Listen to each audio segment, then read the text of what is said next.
जय गुरु जी संगत जी। जय गुरु जी। गुरु जी ने मेरे को सत्संग अटेंड करने का हुक्म बख्शा। अनंतर अनंतर शुक्राना मेरी सारी संगत का। जय गुरु जी संगत जी।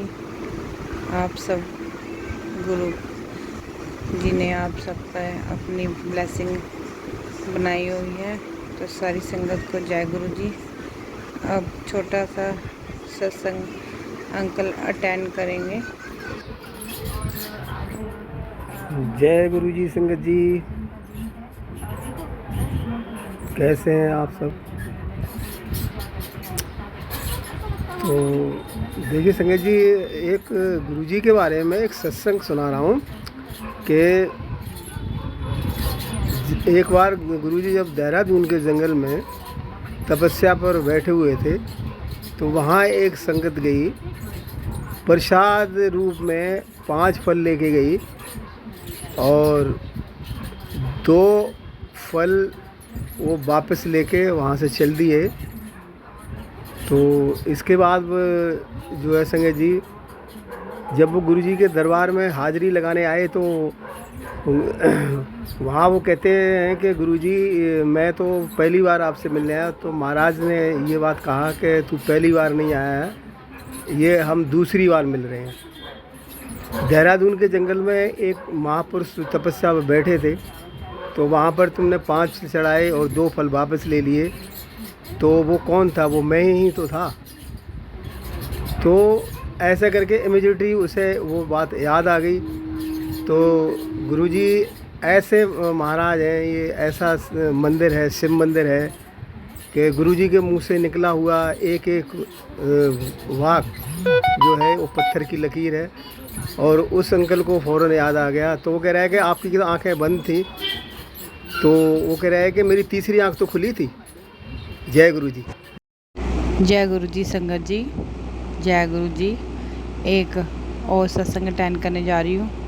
प्लीज़ संगत जी, आप जब भी सत्संग देखो शुरू से लेके एंड तक ज़रूर देखा करो। जय गुरु जी। मेरी प्रॉब्लम काफ़ी टाइम से चल रही थी, जो गुरु जी के आशीर्वाद से ठीक हो गई। लेकिन एक दिन मेरे को गुरु जी का मैसेज आया संगत जी कि मैं तेनों मिलन आवांगा। एक्चुअली मैं सोई और लेटी लेटी सोच रही कि गुरुजी को मैं कैसे दर्शन करूंगी उनके, कुछ समझ नहीं आ रहा। तो फर्स्ट टाइम था गुरुजी का मैसेज ऐसे मैंने पढ़ा। रात को जब मानोगे नहीं संगत जी, आप 2:30-3 बजे सोई हुई सपने के अंदर ही मैं गेट के पास, जैसे गुरुजी ऑरेंज कलर में चोला और पगड़ी पहनी होती है, उनके साथ उनकी माता जी भी। बाहर जो हमारा गेट है, हमारे 2 गेट है, एक बड़ा और जब हम अंदर एंट्री करते हैं उसका छोटा गेट है हमारे घर का। तो बड़े गेट थोड़ा सा खुला हुआ था, तो वहाँ पे गुरुजी खड़े थे और साथ में माता जी भी। मेरा हमारे में हल्का सा ना, जैसे मेरे को गुरुजी का महांद्रा कहते हैं, मतलब कि गुरुजी की शक्ल की तरह।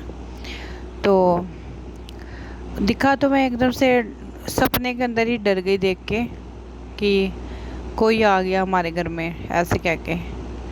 तो अगले ही दिन जब मैंने उसी सपने को जो दोबारा दोहराने की कोशिश की कि गुरुजी कह रहे थे बेटा मैं मिलन आ रहा वहाँ, तू तैयार रही। तो जब मैंने बैठे बैठे गौर किया, जब मेरे को सपने आते रहे तो मैं दोबारा ज़रूर देखती हूँ कि हाँ मेरे को याद आता कि नहीं। लेकिन गुरुजी का सपना मेरे को याद आया संगत जी। गुरुजी ने ऑरेंज कलर का चोला और पगड़ी पहनी हुई थी और साक्षात दर्शन दिए गुरुजी ने। बहुत बहुत शुक्राना मेरे गुरु महाराज, मेरे मालिक का। ऐसे छोटे छोटे बहुत सत्संग है। मेरी बेटी स्कूल जाती है, पहले दूर जाती थी, अब पास में डाला हुआ है संगत जी। तो उसको थोड़ा भी टाइम ऊपर नीचे हो जाता है तो मैं गुरुजी के मंदिर के पास भी नहीं आती, बाहर गेट के पास ही हमने लॉकेट पहने हुए गुरुजी के, हमारी मेरे पूरे परिवार ने, मेरे बच्चों ने, कि गुरुजी की बड़ी कृपा है हम पे। क्योंकि कहते हैं ना, दुश्मन बहुत होते हैं, जलने वाले, करने कराने वाले।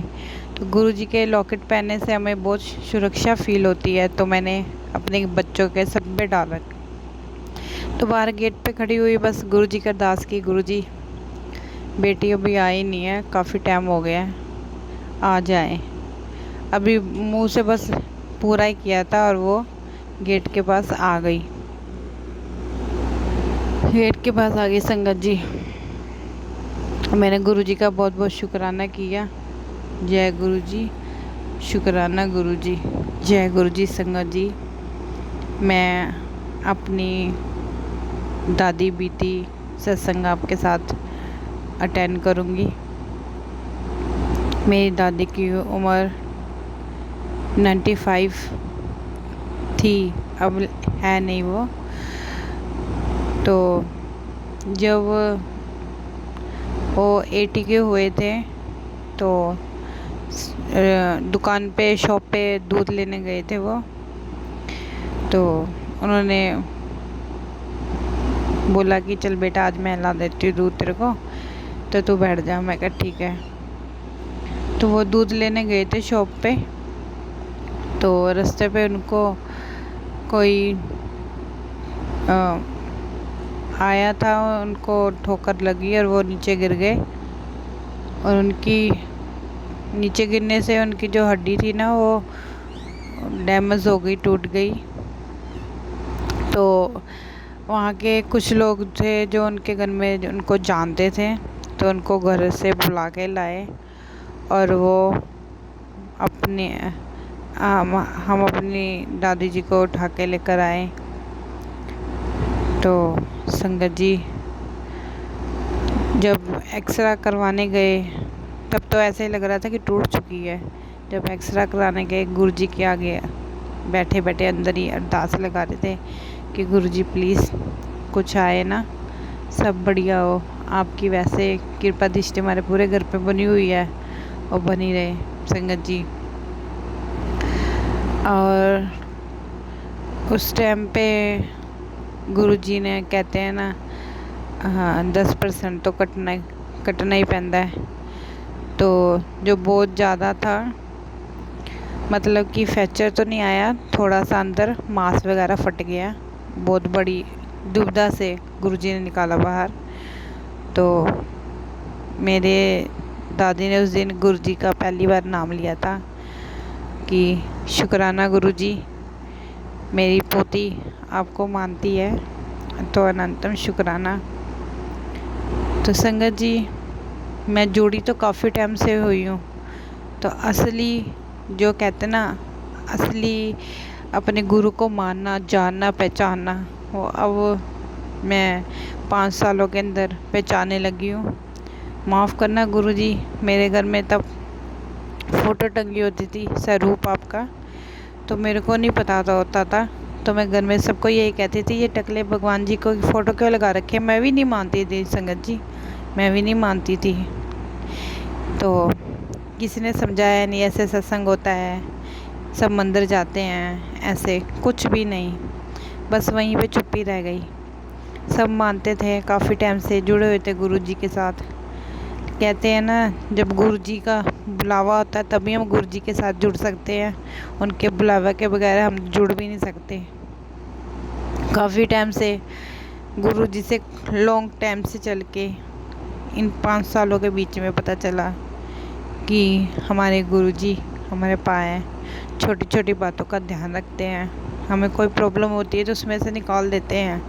अगर हमें कुछ समझ नहीं आता तो मैसेज के थ्रू हमको समझाते हैं कि बेटा ऐसे नहीं, ऐसा है, तेरे चंगे दिन आएंगे, माड़े दिन आएंगे, तू सत्संग अटेंड कर। सत्संग अटेंड नहीं कर रही है तो संगत जी, जब हम सत्संग अटेंड करते हैं तो उसमें हमारा भी आंसर निकल आता है संगत जी। तो मैं बहुत खुश होती हूँ। तो मेरे घर में मेरा बेटा है, बहुत बीमार रहता है काफ़ी टाइम से। मैंने एक दिन सत्संग सुना, तो सत्संग में गुरुजी ने मैसेज में दिया कि अपने बेटे के गले च लाल धागे में नहीं, येलो धागे में ओम का लॉकेट डाल, जिससे कि वो एकदम फर्स्ट क्लास रहेगा।